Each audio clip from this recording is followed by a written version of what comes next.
It's already hard to accept that my father-in-law passed away, but what my husband Bob said next left me completely shocked. Let's get divorced. Now that I've got the inheritance, I don't need you to be my ATM anymore. For a moment, I couldn't believe what Bob was saying. What do you mean? I asked. Bob grinned and smugly explained, I have about $1 million from my dad's inheritance, so I don't need you anymore. Then Bob started complaining about me. Do you know how embarrassed I've been? I had high hopes because my dad arranged our marriage, but I was disappointed to end up with someone as plain as you. Well, why did you marry me then? You could have just said no, I replied. It's obvious, isn't it? For the money. Who else would marry someone like you? I couldn't stay silent after hearing that. Fine, here's the divorce papers. I decided to agree to the divorce without telling Bob something important. I hope he regrets this deeply later. My name is Catherine Smith, and I'm 42 years old. I run a fashion company. I married Bob, who is 2 years younger than me, 2 years ago. Our marriage was arranged. Bob is the son of Mr. Smith, the CEO of a company I've worked with for many years. Being an only child, it seemed Mr. Smith initially intended for Bob to succeed him, but Bob showed no interest and wasn't particularly good at his job. So Bob quickly dropped out of the running for successor and just worked as a regular employee. What attracted me to Bob? His laid-back nature. Since childhood, people often told me I was too serious and lacked spontaneity. I was often praised for being studious, but some people found me too stiff. Some of my ex-boyfriends even told me, "You're not fun, it's like I'm dating a boss." It was heartbreaking, but I always felt maybe I was too serious. Being labeled as inflexible was a common occurrence. I struggled with handling things casually and often got too engrossed. To me, Bob seemed like he was from a completely different world. "Oh, the place is closed today," Bob said during our first date. He had recommended a restaurant, but it was closed when we got there. Now, I would have been flustered by such an unexpected situation, but not Bob. "Let's just go to that diner over there," he said, effortlessly changing plans. For someone as rigid as me, his response was a revelation. I thought by being with him, I could also become adaptable. That's why I decided to marry him. Many people were against our marriage. Some even suggested I could find someone better. Even Mr. Smith, my father-in-law, wasn't very enthusiastic. "Are you sure you want to take on my son? It feels like I'm burdening you with him," he asked. Back then, I felt no one really understood Bob's worth. But maybe they were right. Soon after we got married, Bob quit his job without consulting anyone. He just stopped going to work. When both I and Mr. Smith asked him why, Bob casually said, "Why do I need to work if you are making money for both of us?" My father-in-law and I were so taken aback that we didn't know what to say. Why would he rely solely on me for income?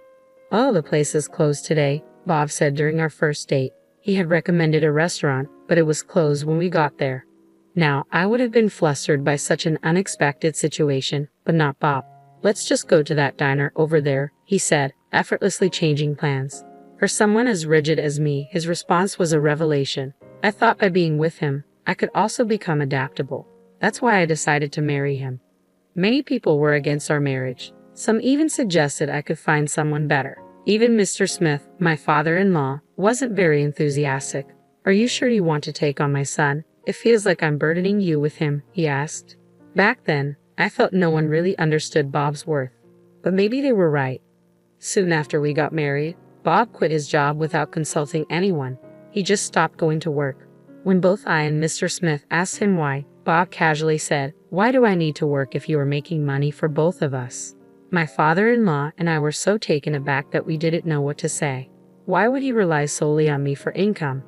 I tried to convince Bob many times with the help of my father-in-law, but Bob's way of thinking never changed. "Even if I work, I can't earn as much as Catherine does," he'd say. Right after we got married, Bob boldly declared he'd be a freeloader, and I was tempted to divorce him then and there.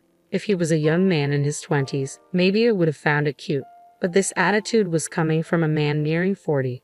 Eventually, we reluctantly agreed that he'd take care of the household chores. Bob's parents had divorced a few years earlier. Apparently, before the divorce, Bob's mother wasn't very good at housework.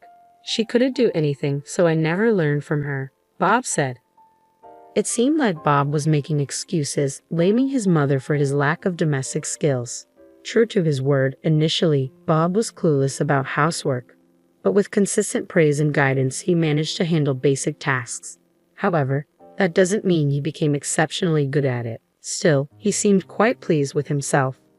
Thanks to me taking care of the house, Catherine can work. You should be grateful, Bob would say confidently, which often bothered me. But I didn't think it was worth arguing over. Yes, Bob, I really appreciate your help, I'd reply, forcing a smile. There were moments when I felt annoyed, but overall, I think we managed to get along quite well. About a year into our marriage, something significant happened. My father-in-law adopted a child, a 9-year-old boy named Jack. Jack seemed like an ordinary boy, but my father-in-law isn't someone who makes decisions without reason. So why did he suddenly adopt Jack? One day, when we were alone, I asked him. He replied, "Promise you won't tell anyone," and then explained. It turns out Jack was the child of an employee my father-in-law was fond of. They had a close relationship, but tragically Jack's parents died in an accident. They had eloped, and Jack didn't have any close relatives to rely on. Otherwise, he would have ended up in foster care. While my father-in-law wasn't sure if Jack would be happy with us, he decided to adopt him, hoping it would be for the best. I see, that's very kind of you. Although Bob and I didn't have children, we had quite a bit of freedom. Please rely on me if you need anything, I said. My father-in-law smiled warmly upon hearing this. Thankfully, afterward, he did rely on me from time to time, just as I had offered. On nights when he couldn't make it back from work or had pressing commitments, I took care of Jack. At first, James was a bit hesitant, but he quickly warmed up to me. He's either very friendly or trying hard to fit in. Thinking about it made me feel somewhat emotional. Bob, on the other hand, wasn't happy about the situation. It seemed he wasn't welcoming toward Jack. I could understand his mixed feelings, knowing his father took in a stranger, but when I tried talking to Bob, it turned out he had a completely different concern. Adopting him? What's he thinking?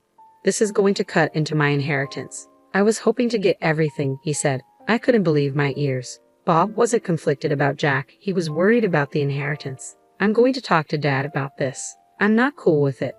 One day, Bob said this and went to confront his father. When he returned after a while, to my surprise, he was in a strangely good mood. I cautiously asked a smiling Bob, "How did it go?"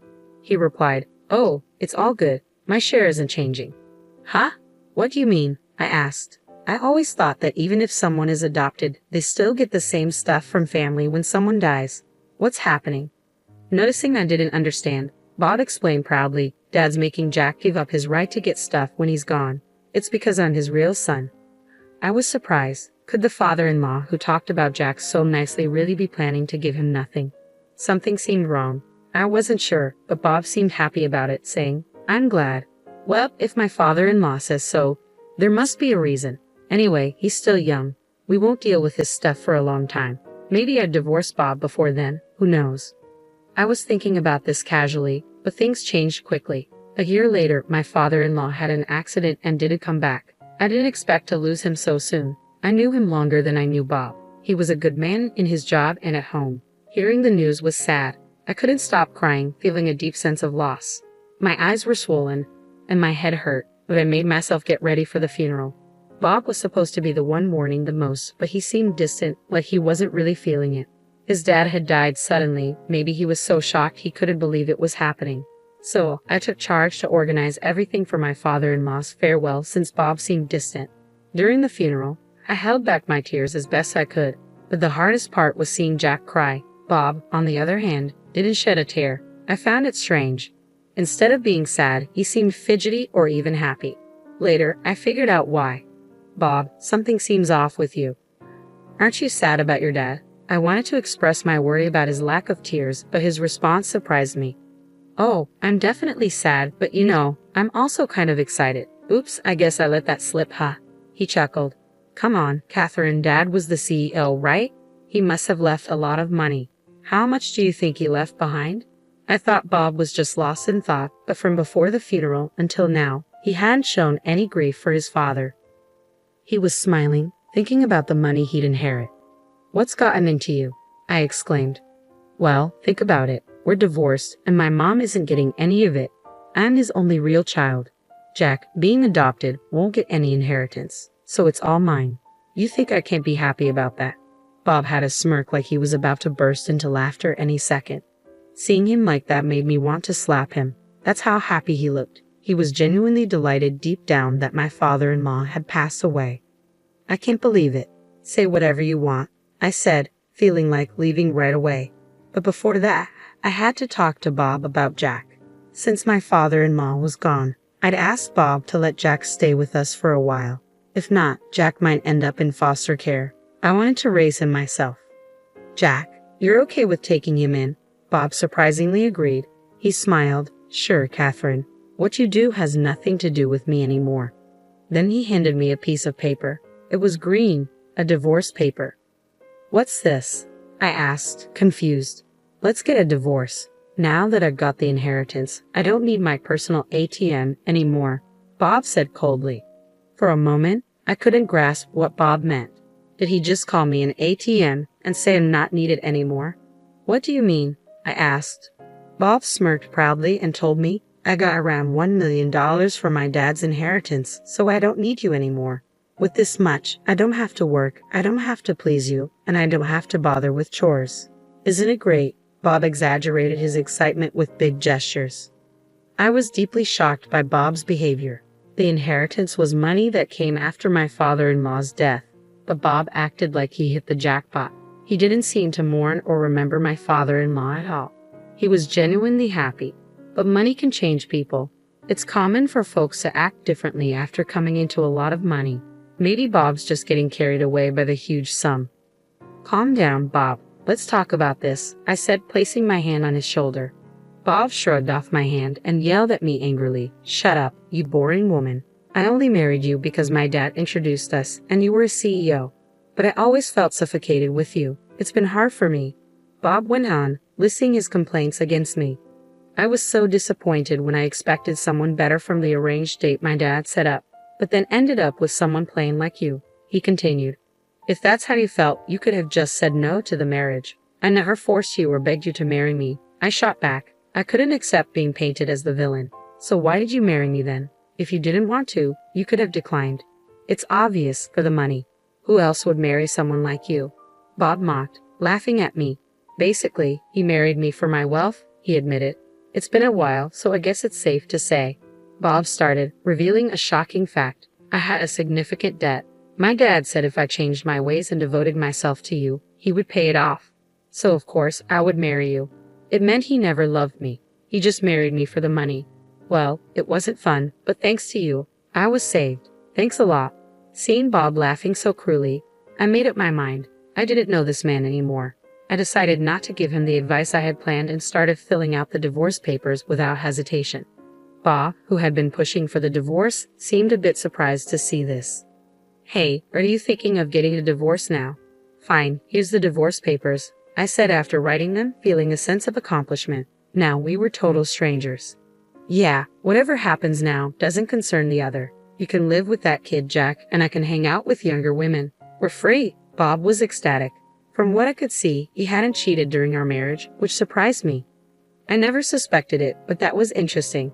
Bob, if you were this happy about it, you should have divorced sooner. I had my reasons. I wanted the money. Bob carelessly stuffed the divorce papers into his bag and left the house in a hurry. I didn't feel right staying in the house where I'd lived with Bob.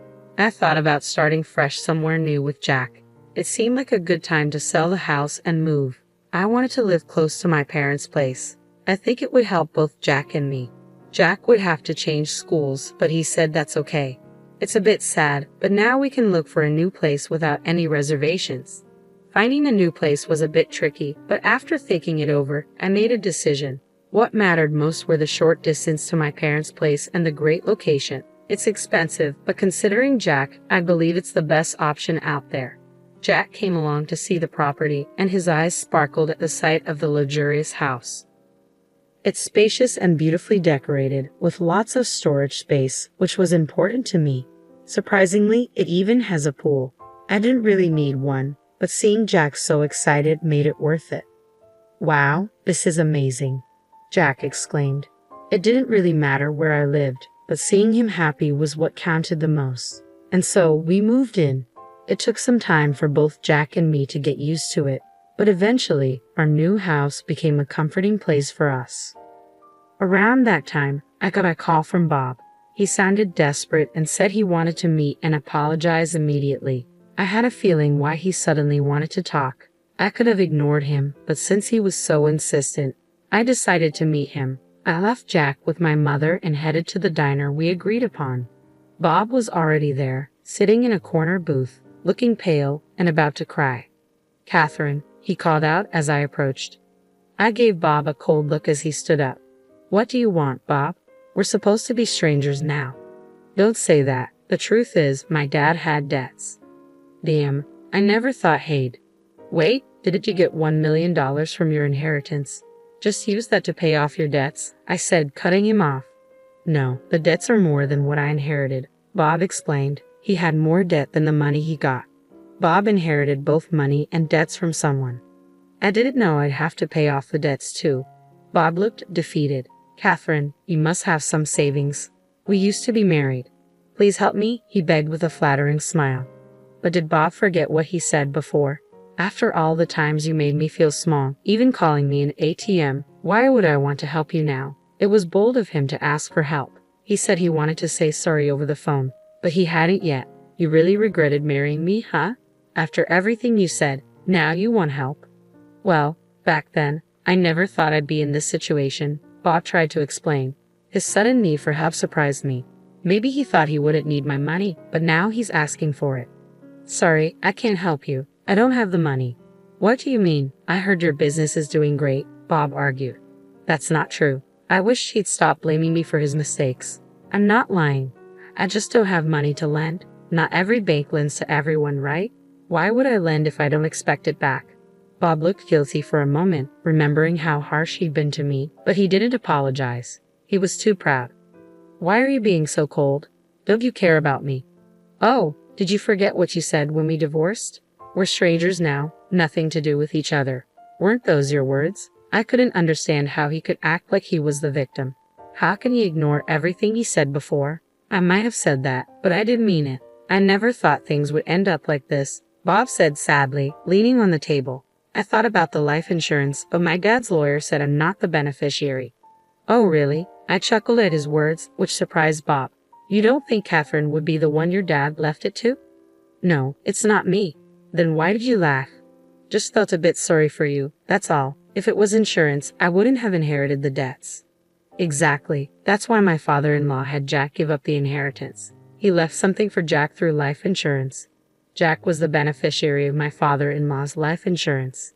"Is that all you wanted to talk about? If so, I'm leaving." "There's nothing I can do for you," I said firmly. "Wait, can't we start over? I was just upset about my dad back then, but I truly care about you, Catherine," Bob pleaded. "You mean you only see me as a dollar sign, right?" "I know." Bob tried to deny it, but I wasn't fooled again. "After all, I don't have a single dime to give to someone like you." "Well, someone important is waiting for me at home." With that, I left the diner. I could hear Bob crying out, but it didn't affect me. I needed to hurry home. Jack might be hungry, or maybe he got something from his grandma. I quickly headed to the subway station. As for Bob, I heard he's working multiple part-time jobs to pay off his debts. With no work experience, qualifications, or motivation, he couldn't get a full-time job anywhere. I once saw him working at a convenience store while I was on my way to a client. He looked much older and thinner, quite shocking. Bob, who had been relying on others, was now facing the consequences. There's no sympathy for him. On the other hand, I'm living peacefully with Jack. We even argue sometimes now. It's saddening when Jack ignores me after a fight, but I try to see it as a sign that he's opening up to me. I plan to support him until he can stand on his own 2 feet. That's probably what my father-in-law wished for, and it's my goal in life now.